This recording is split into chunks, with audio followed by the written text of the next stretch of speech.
ao culto ou à seita devem seguir as regras e regulamentos rígidos da seita.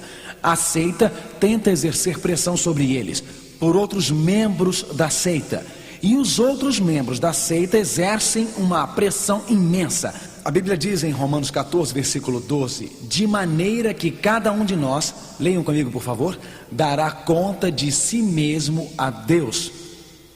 Onde está a sua responsabilidade moral diante do Senhor seu Deus?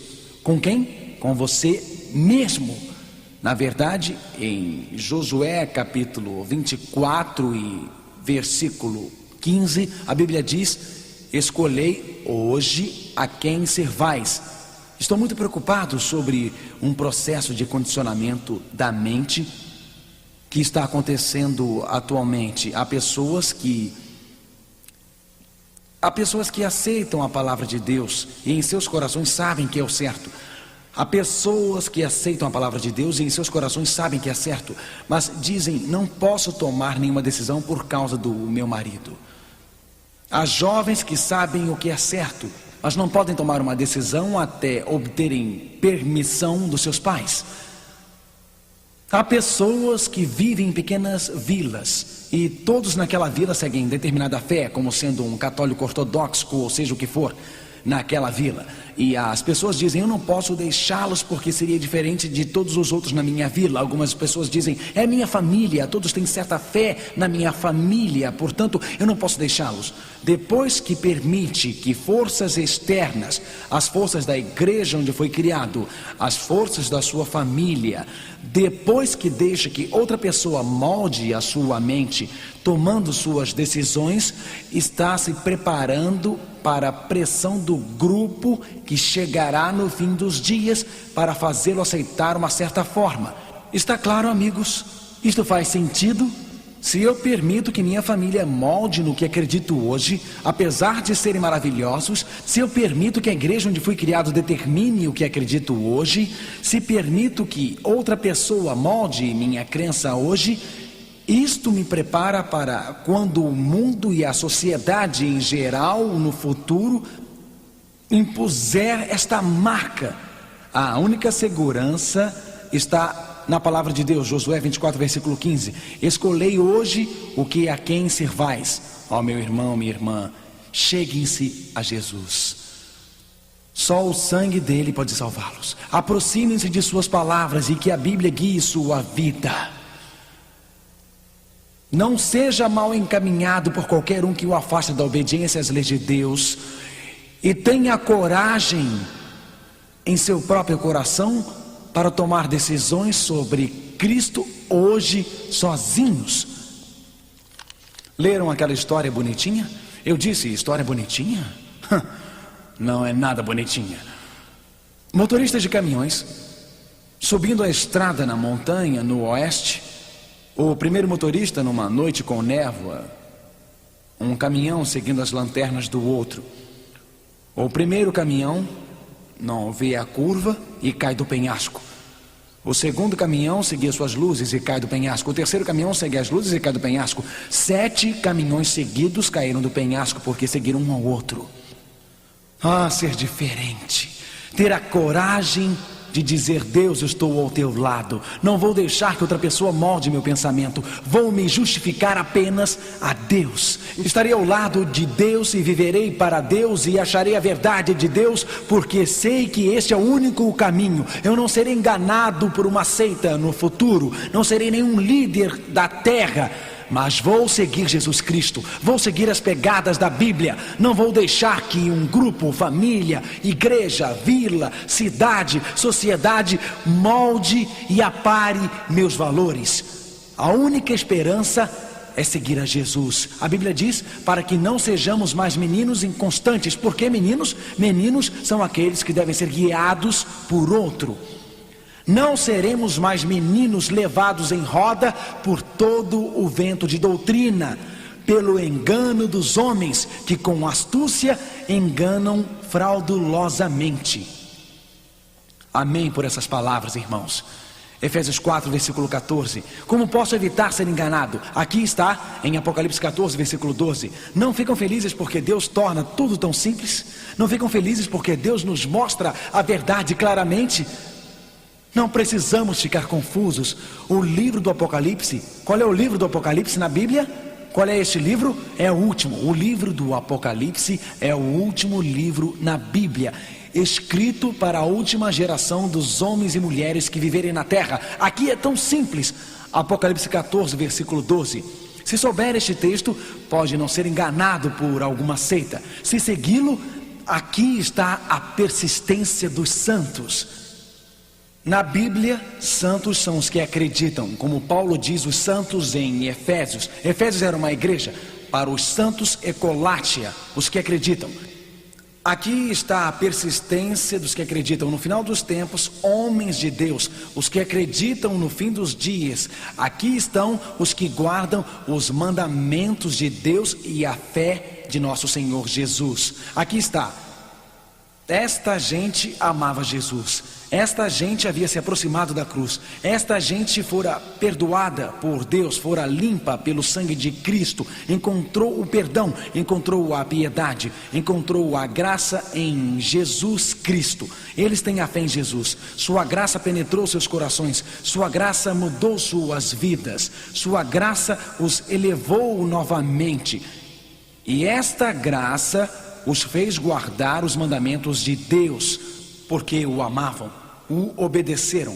Porque o amavam, queriam segui-lo. Porque o amavam, não pedem um desconto de 10% nos 10 mandamentos, não guardando o sábado. Deus não nos dá descontos. A Bíblia diz, aqui está a paciência dos santos. Deus tem um grupo que acredita. Eles não aceitaram o falso, não aceitaram falsificações, não seguiram o líder animal com as grandes massas no final, que fizeram pressão para romper os mandamentos. A Bíblia diz, aqui estão os que guardam os mandamentos de Deus e eles têm a fé de Jesus Cristo. Eles são os seguidores de Deus, eles são o povo final de Deus na terra hoje. Seitas substituem Jesus pelos mestres humanos, substituem a Bíblia pelos ensinamentos humanos, realizam milagres para sustentar suas alegações. Seitas urgem uma conformidade do grupo. Seitas estão todos confusos sobre a segunda vinda de Cristo. Alguns dizem que Deus criará o paraíso na terra. Outros dizem que haverá o Armagedon e a terra será destruída. Estão bem confusos. Todas as seitas da nova era falam de paraíso na terra. Falam de uma euforia da era, a era de Aquários aqui. Mas muitas seitas surgem atualmente falando sobre a proximidade do fim. Falam sobre o Armagedon. Muitas destas seitas, como de David Koresh, estocaram revólveres, armas. Como a Ordem do Templo do Sol na Europa e na Suíça estocam armas. Como o culto do Japão estoca armas. Estes cultos estão confusos sobre o fim dos dias, estão confusos sobre a segunda vinda de Cristo, ou estão falando sobre uma era de amor e Aquários, ou estão falando sobre destruição total, a ordem do Templo do Sol de nossos amigos europeus. Nos Estados Unidos, lembram de ter lido sobre eles, não tem muito tempo. Na França, Suíça e Canadá, disseram que o fim do mundo estava se aproximando. Disseram que o mundo inteiro seria destruído em fogo. E iniciaram este fogo ateando fogo em si mesmos. Apenas alguns sobreviventes. Morreram 53 pessoas pelo fogo. Novamente esta ideia do Armagedon, no final, o próprio culto do Japão. Estes cultos estão se espalhando por todo o mundo.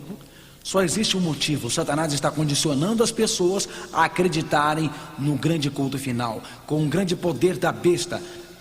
A seita do Japão, nova era de alta tecnologia, atacam os metrôs do Japão com gás venenoso, porque acreditam que provocaria o Armagedon. Portanto, muitos destes cultos estão falando sobre Armagedon, a destruição final. A Bíblia não nos dá uma imagem tão aterradora sobre o fim. A Bíblia não fala sobre a terra pegando fogo e no final sendo destruída, e nada haverá depois disto. Certamente Deus criará um novo céu e uma nova terra. Certamente, como estudaremos amanhã à noite, e é por isso que é tão importante que não percam nenhuma reunião, porque vamos ver amanhã à noite o que acontecerá no final, a destruição da terra. Mas a grande mensagem da Bíblia está bem aqui em Tito 2, versículo 13. Aguardando a bem-aventurada esperança e o aparecimento da glória do grande Deus e nosso Senhor Jesus Cristo. A Bíblia ensina que quando Jesus Cristo vier, Ele chegará triunfante pelo céu. O céu estará iluminado com sua glória. A Bíblia ensina que quando Cristo chegar, os mortos justos ressuscitarão, os vivos justos mudarão e juntos subirão aos céus. Esta terra será destruída com o brilho da chegada de Cristo e mais tarde começará novamente. Esta terra não terminará em Armagedon. Glória a Deus por isto. Não, a vida não será destruída no planeta Terra. Não há a chegada de uma nova era utópica. Mas sim, amigos, algo chegará. Ou alguém está chegando. E este alguém é Jesus Cristo. Gostariam de dizer ao Senhor, nosso Salvador, esta noite: Senhor, eu sou teu. Senhor, não há outra pessoa que possa perdoar meus pecados além do Senhor. Ninguém mais que pode limpar como o sangue de Jesus. Teorias modernas e sofisticadas da nova era não o levam à penitência, a abrir seus corações para o amor de Deus. Cristo pode guiar sua vida esta noite. Não existe outro Salvador no mundo além de Jesus. E esse grande Cristo divino pode entrar em sua vida e pode mudá-lo. Querem dizer a Ele esta noite: eu estou lhe dando a minha vida. Querem dizer a Ele esta noite: Senhor, tua palavra é meu único guia. Não vou ouvir os ensinamentos dos homens, mesmo o meu pastor, mesmo o meu padre. Senhor, tua palavra é o meu guia. Senhor, não vou deixar que ninguém manipule ou force minhas escolhas. Senhor, eu tenho a coragem de abandonar a minha família. A coragem de tomar uma decisão, Senhor, mesmo que minha mulher não tenha. A coragem de tomar uma decisão, mesmo que meu marido não tenha. É maravilhoso quando marido e mulher tomam decisões juntos, mas há momentos em que Deus pede que tomemos decisões sozinhos. Quer ser diferente mesmo que viva numa pequena vila? O único em sua cidade? Está disposto a ser diferente mesmo que tenha que abandonar o seu grupo da igreja? É isto que Deus quer que você faça. Está pedindo que Jesus esteja em primeiro lugar em sua vida, pedindo que a Bíblia seja o centro de sua vida, pedindo para guardar o dia em que chegará, e para que abra seu coração para Ele, e para que cante em voz alta e sua confiança em Jesus, para guardar suas palavras. Hoje quer dizer a Ele: Senhor, eu estou aceitando as suas palavras.